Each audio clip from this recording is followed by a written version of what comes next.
በፍቅር አጋሩ ቀነኔ አዱኛ የግድያ ወንጀል ተጠርጥሮ በቁጥጥር ስር የነበረው የኦሮምኛ ሙዚቃ አቀንቃኝ አንዱዓለም ጎሳ በነጻ ሊለቀቅ ነው። በብዙ ውዝግቦች ለተከታታይ 3 ጊዜ ፍርድ ቤት የቀረበው አንዱዓለም ለፍቅረኛው ሞዴልና የማስታወቂያ ባለሙያ ለሆነችው ቀነኔ አዱኛ የሞቷ መንስኤ ቀዳሚ ተጠርጣሪው አንዱዓለም ጎሳ ለበዓል ኮንሰርቶችም ይደርሳል ተብሏል።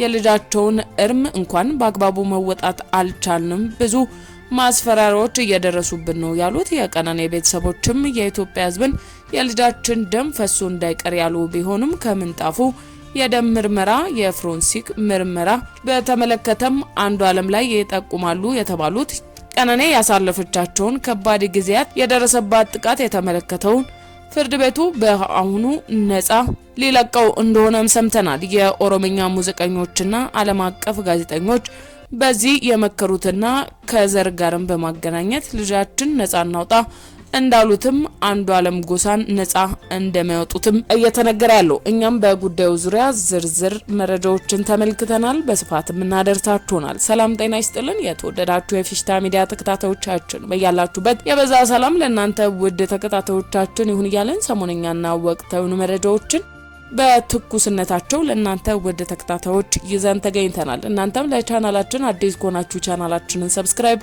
እንዲሁም የደውል ምልክቷን በመጫን ዘላቂውን ቤተሰብነትን ከኛ ጋር ይመስርቱ። ትኩስና ፈጣን መረጃዎችን በፍጥነት እንዲደርሱ ያደርጉ ያለን ወደ ዛሬ ዝርዝር መረጃችን አለፈ።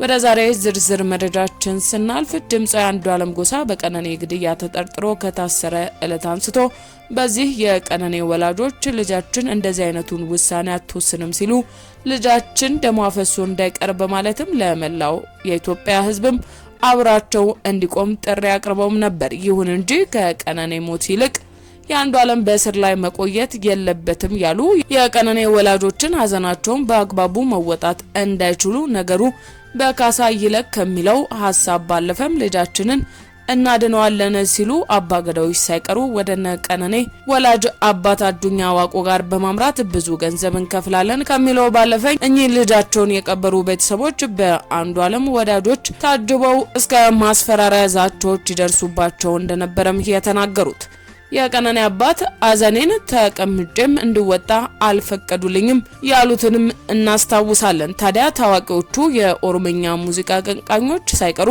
ዓለም አቀፍ የሆኑ የኦሮሞ ልጆች በትልልቅ ሆቴሎች ላይ ዝግ ስብሰባን በማድረግ ይህ በሌሎች ብሔር የተቀነባበረ የኦሮሞ ልጆችን በወንጀል ፈርጆ የማስወንጀል ሴራ ነው በማለት አንዱዓለምን የማስፈታት ዘመቻ ይዘው እንደነበረም በምክክራቸው ወቅት ከዝግ ስብሰባው አፈትልኮ የወጣውን መረጃ አድረሰናችሁ እንደነበር በባለፈው መረጃችን ይታወሳል። የሱና የሷ ጓደኞቹ የሆኑትም ታዋቂ ቲክቶከሮች ራቼ ተስፋዬ በኦሮምኛ ሙዚቃ በመሰራቸው አጫጭር ቪዲዮዎችም የምትታወቀው መስኪ ሁሉም ቀነኔ ከሞተች በኋላ በቅርበት ነገሩን ያውቃሉ ቢባሉም ነፍስሽን ይማረው ከሚለው ውጪ ምንም ሀሳቦችን በሶሻል ሚዲያዎቻቸው አላጋሩም ነበር። በቆይታ ሂደት ግን ራቼ ተስፋዬ የእኛን የኦሮሞ ጉዳይ ለኛው ተው ይከፈላል ያለው ግን ቲክቶከሩን ትዝብት ውስጥ የጣለውም ነበር። ቀነኔ ከዚህ በፊት አንዱዓለም የማታ የምሽት ቤቶች ውስጥ በሚሰራ ሰዓትም ጠጥቶ በመምጣት ይደበድባት እንደነበር ቀነኔ ከሞተች በኋላ ማንነታቸው ባልታወቀ ግን የሁለቱ የቅርብ ሰዎች ጋር ያሉ የቀነኔ ጥቃቶችን ፍንትው አድርገው የሚያሳዩ ምስሎች በሶሻል ሚዲያዎች ተጋርተው የተመለከትነው ሀቅም ነው። የአንዱዓለም ወላጅ እናት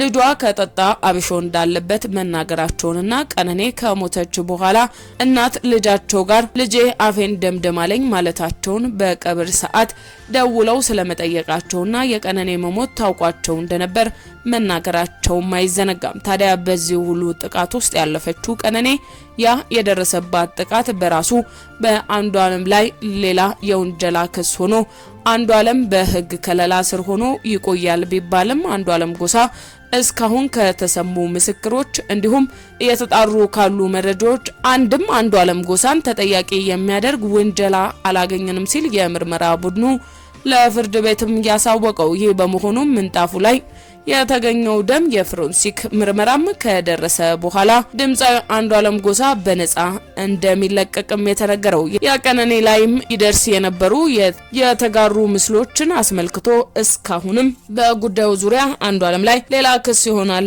ቢባልም እስካሁን ግን የተባለ ነገር የለም። 3 ጊዜ ፍርድ ቤትም የቀረበው አንዱዓለም ጎሳ ግን የፎረንሲክ ምርመራው ቀነኔ ተገፍትራለች የሚለውንና ወይስ ቀነኔ ራሷን አጥፍታለች ለሚለው ውሳኔ ውጤቱ መጠበቁ የግድ ሆኗል ነው የተባለው። ወደ ሌላኛው መረጃችን ስናልፍ እጅግ አሳዛኝ መረጃም ደርሶናል።